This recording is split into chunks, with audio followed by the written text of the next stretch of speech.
वंचित बहुजन आघाडीच्या वतीने महाराष्ट्रातील अनेक मतदारसंघामध्ये लोकसभेसाठी उमेदवार उतरवण्यात येत आहेत।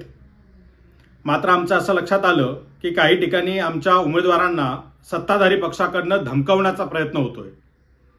जळगाव येथे पक्षाच्या वतीने प्रफुल्ल लोढा यांना उमेदवारी देण्यात आलेली होती, मात्र सत्ताधारी पक्षाच्या नेत्यांना ते रुचलेले दिसत नाही।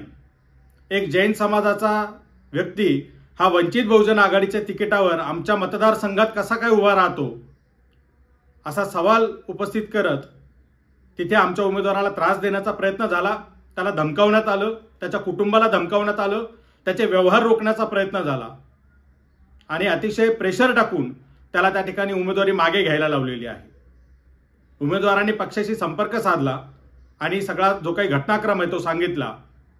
काही गोष्टी या आमच्या हातातल्या होत्या, त्या आम्ही रोखू शकत होतो, मात्र काही गोष्टी या आमच्याही हाताबाहेरच्या असल्यामुळे त्या कुटुंबाला नाहक त्रास नको हा विचार करून त्यांनी उमेदवारी मागे घेण्याचा जो निर्णय घेतला त्याला पक्षाने संमती दिली आणि त्या ठिकाणी दुसरा उमेदवार आम्ही उतरवलेला आहे।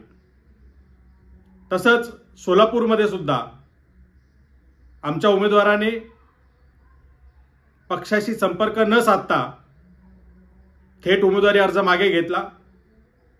तिथली माहिती काढल्यावर आम्हाला लक्षात आलं की तिथे सुद्धा सत्ताधारी पक्षाने आमच्या उमेदवाराला धमकावलेलं आहे आणि त्या प्रेशरला, त्या धमकावण्याला बळी पडून उमेदवाराने अर्ज मागे घेतलेला आहे।